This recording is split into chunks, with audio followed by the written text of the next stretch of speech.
da Universidade de Buenos Aires, Dora Adamo, da Universidade Metropolitana de Chile, Carlos Sánchez, do Instituto de Estudios Interdisciplinários sobre la Sordera, Luiz Beares, da Universidade da República, Montevideo, Uruguai, e Paulina Ramírez, do Instituto Nacional de Educação de Surdos de Colômbia. A dinâmica dessa mesa, e a partir de agora as dinâmicas de todas as mesas de discussão que nós queremos propor ao público, vai ser a seguinte: cada um dos convidados vai ter um tempo reduzido, eu diria assim, 8 minutos e 12 segundos, para simplesmente, nesta primeira mesa, informar ao público geral sobre a situação de cada país, ou sobre a situação da própria instituição. Depois vamos a ter uma pequena discussão e vamos a dar passo hoje mesmo aqui ao TIS Theater da Suécia. Vou dar a palavra então para começar a nossa primeira mesa desse 5º Congresso Latino-Americano de Educação Bilíngue para Surdos, a Vilma Favorito, do INES, Instituto Nacional de Surdos do Rio de Janeiro, Brasil.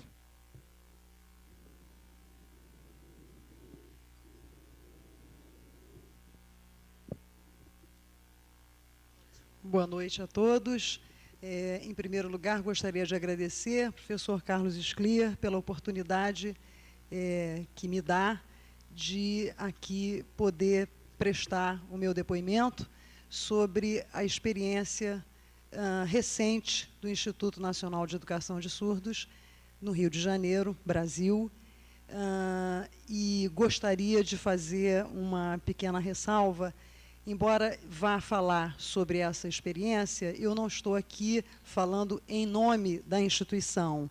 Eu estou aqui falando em nome de um trabalho recente, de 3 anos, dos últimos 3 anos, em que eu participei ativamente. Então, na verdade, o que eu vou fazer aqui é um relato do que foi essa experiência.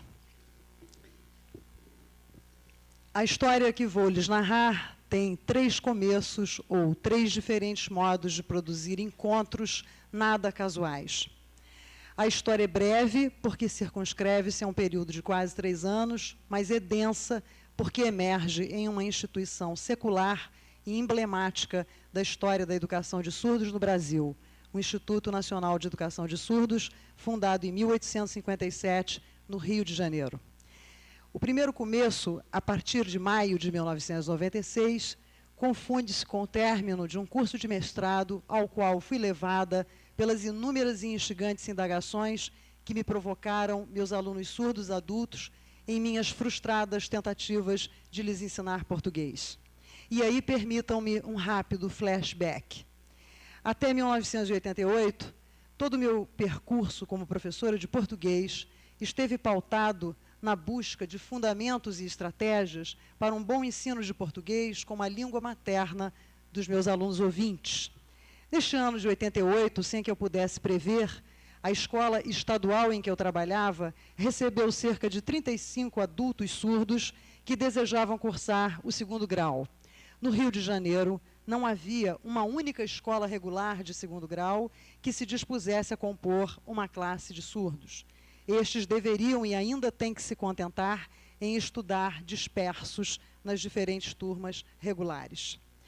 Comoveu-me e a quase todo o corpo docente o fato de que aquelas 34 pessoas, das quais eu já vi algumas aqui, haviam lutado muito para conquistar o direito a continuar sua escolaridade em uma situação pedagógica singular aos nossos olhos desinformados. No Brasil, as chamadas classes especiais só existem na educação básica, de CA a 4ª série, quando existem. A partir da 5ª série, os surdos passam a integrar as chamadas classes regulares, sob os argumentos de que já possuem as condições mínimas para enfrentar o ensino comum e para que se evite seu isolamento, sua segregação. Entretanto, o Estado incorria em uma contradição. A classe especial ressurgia no 2º grau. Na prática, a Secretaria Estadual de Educação desembarcou um punhado de surdos na escola e mandou o recado velado de sempre: virem-se, professores e alunos. É bem verdade que a duras penas conseguimos que pagassem intérpretes para nos auxiliar, mas não fosse o empenho dos alunos e o interesse de alguns professores, nem esta ajuda existiria. Brigamos muito para manter o serviço de intérpretes, fizemos protestos, fomos aos jornais, buscamos a parceria da FENES. Agora, a última notícia que tive é de que as classes de surdos desta escola estão acabando. São os ventos da inclusão, certamente. Nos 4 primeiros anos em que trabalhei com surdos nessa escola, as pessoas que mais me ensinaram sobre os surdos e a surdez foram os próprios surdos. E nesse percurso compartilhado de aprendizagem e de luta política, fui me reconhecendo e me reconstruindo no que esse mundo de imagens corporais me trazia de não espelho, isto é, de alteridade e de diferença. Diferença que nos obriga a reterritorializar nosso olhar, nosso corpo, nossa tensão e intenção de ensinar. Mas ensinar no sentido do ensino que acolhe e pensa o aluno como interlocutor e, portanto, como autor da conflitante, mas indispensável parceria que promove o conhecimento na sala de aula. Capturada por um novo modo de dizer e ver o mundo, e por isso mesmo atravessada por uma rede de interrogações, decidi radicar meus impulsos indagativos em uma instituição só de surdos. Abandonei a escola de ouvintes em que atuava e fui trabalhar no INES, como chamamos o Instituto Nacional de Educação de Surdos. Ao mesmo tempo que cursava o mestrado em letras, com forte propósito de entender um pouco melhor as questões que me desafiavam nas relações entre surdez, linguagem e ensino. Ao ingressar no INES em 1991, tudo era estranho para mim, com exceção dos surdos. A estrutura fortemente hierarquizada nas relações institucionais, a arquitetura escolar bastante tradicional, a pouca discussão pedagógica, a ausência de um projeto político-pedagógico comum ou a existência de inúmeros projetos pulverizados e sem vínculo entre si, o pequeno grau de informação e de organização política dos surdos, a baixa expectativa quanto ao desempenho escolar dos alunos por parte dos educadores e dos próprios surdos, o divórcio entre os estudos e debates da educação geral e a educação especial. Diante de tudo isto, sentia-me, por um lado, como se estivesse retrocedendo em minha trajetória profissional, já que os valores e projetos de trabalho e de vida que me constituíam eram avessos à nova realidade que me tocava. Por outro lado, eram esses mesmos valores e projetos que me motivavam a investigar e, mais tarde, a agir na complexa teia de falas oficiais, silêncios instituídos e possibilidades de resistência e de produção de uma nova história. Término do flashback, voltamos a 1996, o primeiro começo de que lhes falei. Essa nova história, na verdade, já vinha sendo escrita por alguns profissionais do INES e pelos próprios surdos, que começavam a reconhecer seus direitos e construíam suas lideranças através da organização de seu grêmio estudantil. Nesse contexto, ao longo de 1996, foi se construindo pouco a pouco uma pequena equipe de profissionais que no ano seguinte, 1997, teve como responsabilidade estruturar um novo departamento no INES, um departamento dedicado à pesquisa, publicações, eventos, programas educacionais e capacitação de recursos humanos internos e externos. A convite da direção-geral do INES, dirigi este departamento até o final do ano passado. Este departamento reunia possibilidades de poder propor e realizar algumas das mudanças que há muito tempo eram exigidas pelos profissionais do INES. Em quase todas as salas de aula, vivíamos embaraçados com os equívocos de uma política educacional que fabrica o fracasso escolar e perversamente responsabiliza ou os surdos ou os desvalorizados professores brasileiros pelos frágeis resultados alcançados. Professores lesados em seu potencial crítico e criativo, alunos subestimados em sua capacidade de lidar com o conhecimento. Esta é a realidade da educação de surdos, esta é a realidade da educação nacional. Vivíamos embaraçados com a falta de perspectivas concretas que apontassem possíveis respostas para a nossa dura realidade. E nas teias desses embaraços convergiam antigas reivindicações dos surdos, respeito à sua língua, aulas em língua brasileira de sinais e participação nas discussões e decisões pedagógicas. Neste mesmo momento, em 1997, em total consonância com os colegas que haviam assumido o Departamento Técnico Pedagógico do INES, iniciamos nossa caminhada ocupando o papel de veículo da angústia coletiva. Obviamente, não tínhamos, como ninguém tem, a chave das soluções, mas tínhamos a chance de, envolvidos na insatisfação geral e, ao mesmo tempo, responsáveis por boa parte do processo institucional, tentar promover um movimento coletivo de repensar e reconstruir o projeto educativo do INES. Nesta etapa, o segundo começo desta narrativa, uma série de discussões e projetos são deflagrados, envolvendo a participação de todo o corpo técnico-pedagógico da instituição e dos próprios surdos, sobretudo através de ex-alunos que convidamos para trabalhar como monitores. Cabe aqui ressaltar que todo este movimento contou com a contribuição de inúmeras universidades públicas brasileiras. Convidadas a dialogar conosco, aceitaram participar de uma verdadeira rede de intercâmbio acadêmico que se intensificava a cada publicação, a cada evento que promovíamos constantemente. Construir e reforçar os laços entre o saber acadêmico e a prática pedagógica foi, sem dúvida, um de nossos maiores empenhos. Entre as diversas universidades estaduais e federais que compartilharam mais intimamente de nossa caminhada, gostaria de citar a Universidade Estadual do Rio de Janeiro e, em especial, a professora Eulália Fernandes, a Universidade Federal do Rio de Janeiro e, em especial, a professora Alice Freire, a Universidade de Campinas, a Unicamp, e, em especial, a professora Regina de Souza, e a Universidade Federal do Rio Grande do Sul, especialmente o professor Carlos Scliar. Gostaria de aproveitar aqui a oportunidade para, em nome de minha equipe de trabalho, fazer um agradecimento público a estes professores pela seriedade, profissionalismo e envolvimento com que se dispuseram a assumir a coautoria da construção de nosso projeto. Obrigada a vocês que estão todos presentes.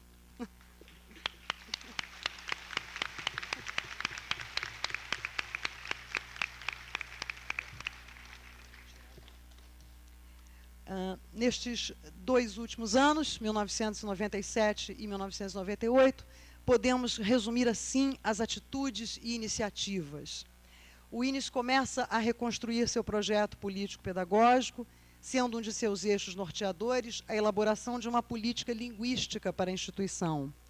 Conscientes de que naquele espaço institucional convivem 2 comunidades linguísticas diferentes e certos de que o processo de aquisição do português pelos surdos assemelha-se, sem dúvida, a um processo de aquisição de segunda língua, encaminhamos e fortalecemos 2 grandes projetos.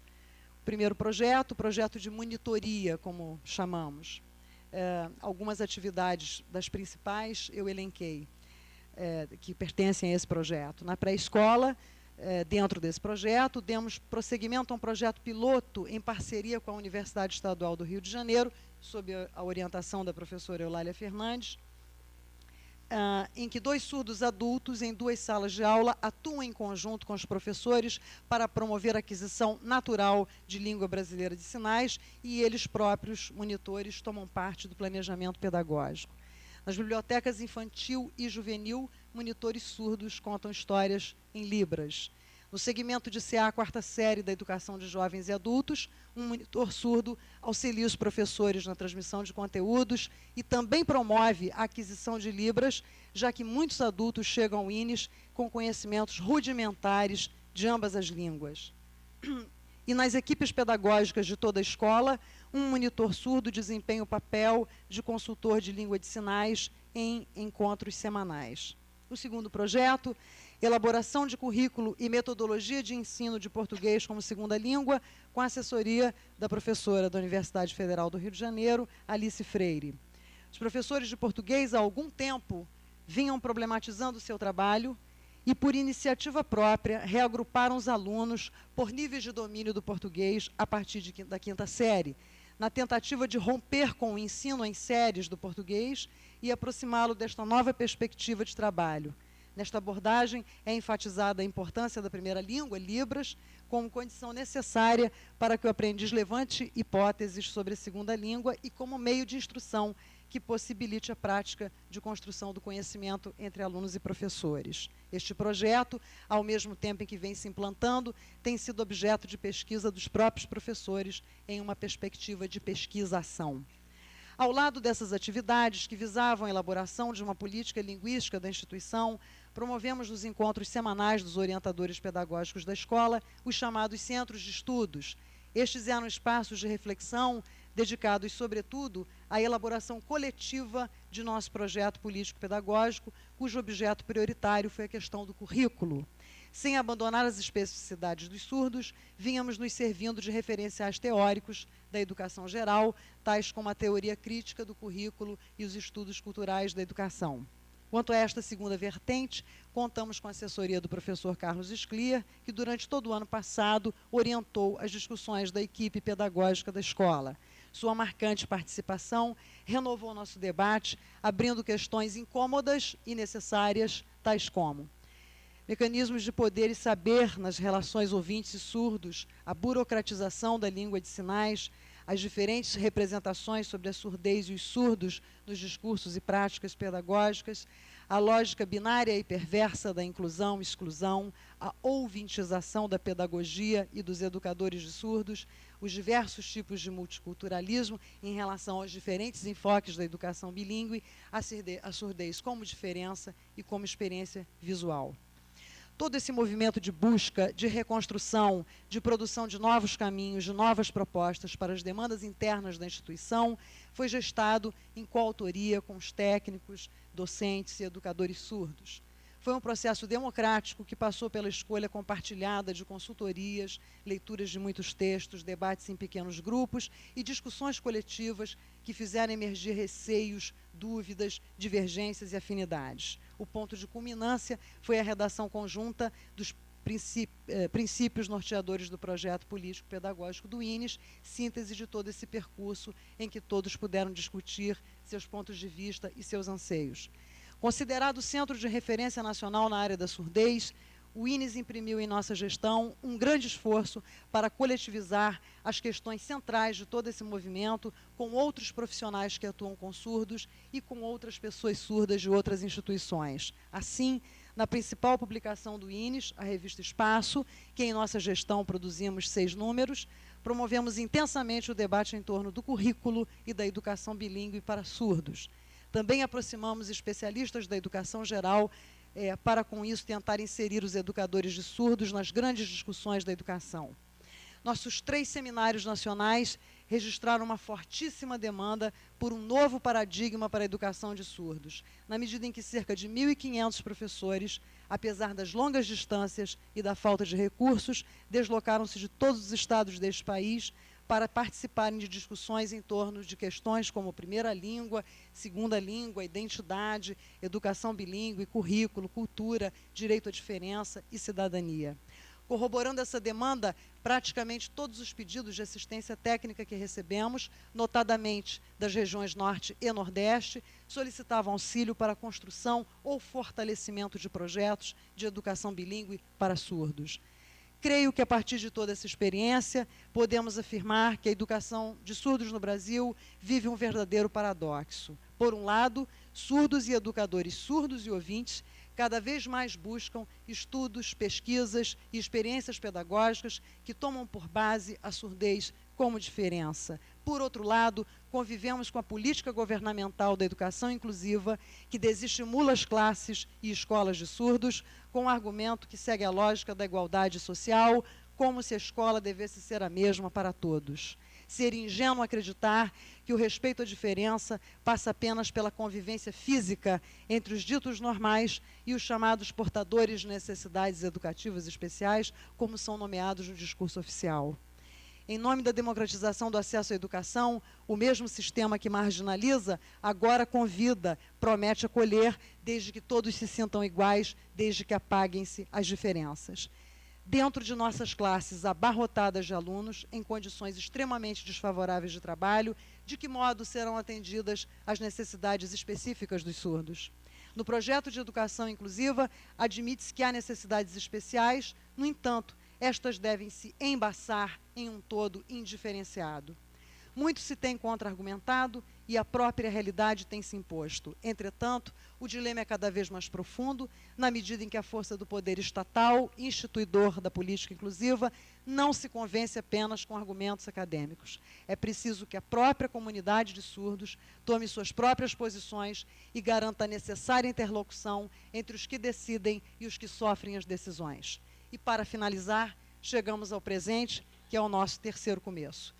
Com a nomeação pelo Ministério da Educação da nova direção do INES, a equipe de trabalho, da qual fiz parte, que conduziu todo esse trabalho que lhes narrei, se diluiu em outros territórios da instituição. Entretanto, muitos dos projetos que aqui mencionei permanecem, dada a força que conquistaram no pensar e fazer a muitas mãos.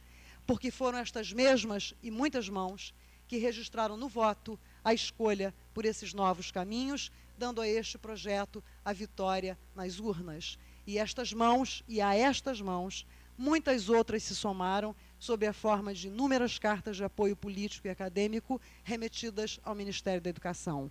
Mãos que pesquisam, ensinam e lutam por democracia. Apesar de preteridas e ignoradas pela decisão ministerial que tem na lei o direito de palavra final, estas mãos não se afastaram, continuam juntas, tocando-se e tocando suas crenças. Nosso esforço não foi em vão, valeu a pena. Obrigada.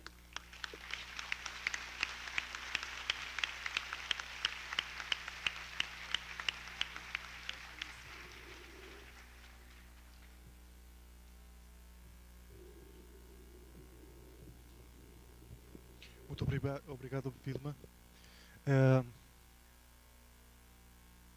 Queria avisar a mesa que às 8 da noite temos que começar pontualmente com o teatro. E que então, a partir de agora, vamos a ter 6 minutos e 35 segundos. Que é quando chega a Paulina Ramírez de Colômbia, que depois vou dar uma mesa só para ela, em todo caso. Tá?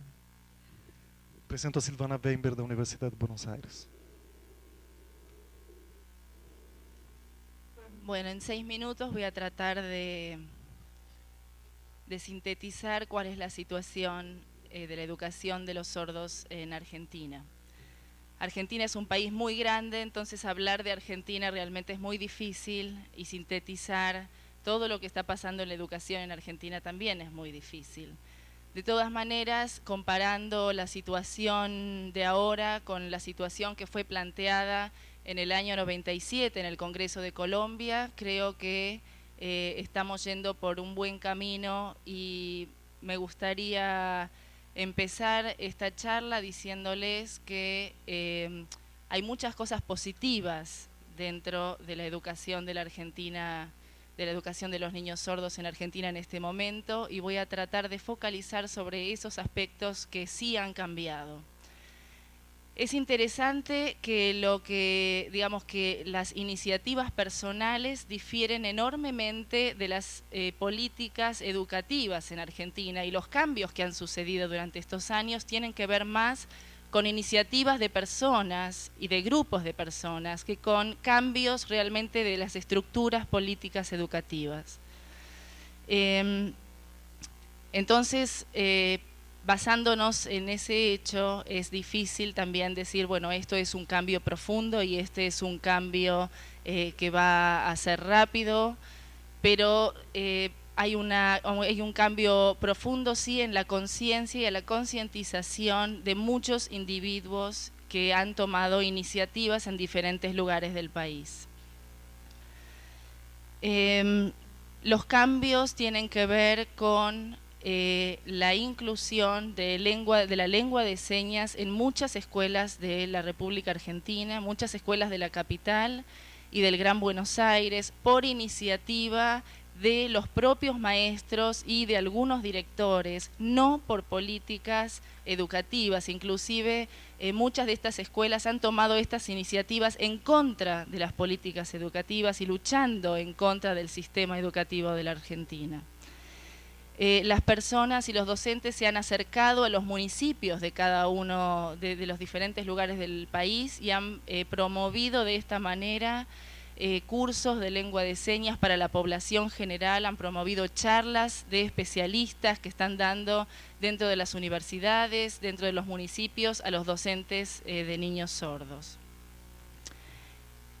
Hay cada vez más cursos de lengua de señas argentina en diferentes lugares, y la lengua de señas argentina está siendo utilizada en algunos programas de la televisión, cosa que antes no sucedía.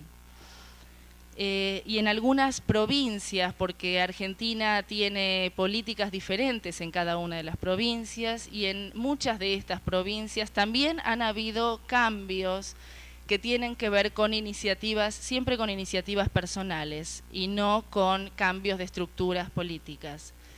Y hay un ejemplo muy cercano que ha sucedido hace 2 meses en la provincia de San Juan, por ejemplo, donde un grupo de 15 personas se ha sublevado en contra del Ministerio de Educación de la provincia y han comenzado una experiencia bilingüe en otro lugar físico. Por supuesto que todas estas cosas requieren de recursos humanos y de recursos económicos que estas personas no tienen, pero lo que quiero recalcar en este sentido es la concientización y el movimiento que está habiendo en Argentina de algunos sectores de la comunidad educativa. Sería bueno, digamos, nosotros conocemos muchos puntos del país donde estas iniciativas están llevándose a cabo. Necesitaríamos, y después Carlos les va a contar, seguramente necesitaríamos un estudio más abarcativo sobre la situación de la educación y de la utilización de la lengua de señas y la situación de los niños y de los jóvenes y adultos sordos en toda la República. Hay algunos casos también de cambios que han pasado de lo individual a lo político, como es el caso de la provincia de Chubut, donde la iniciativa de un director de una escuela de sordos ha pasado a formar parte de la política de esa provincia, porque lo han nombrado, por ejemplo, director de educación especial de toda esa provincia. Entonces el cambio que se registra y también es un cambio que viene de lo individual y no de lo político.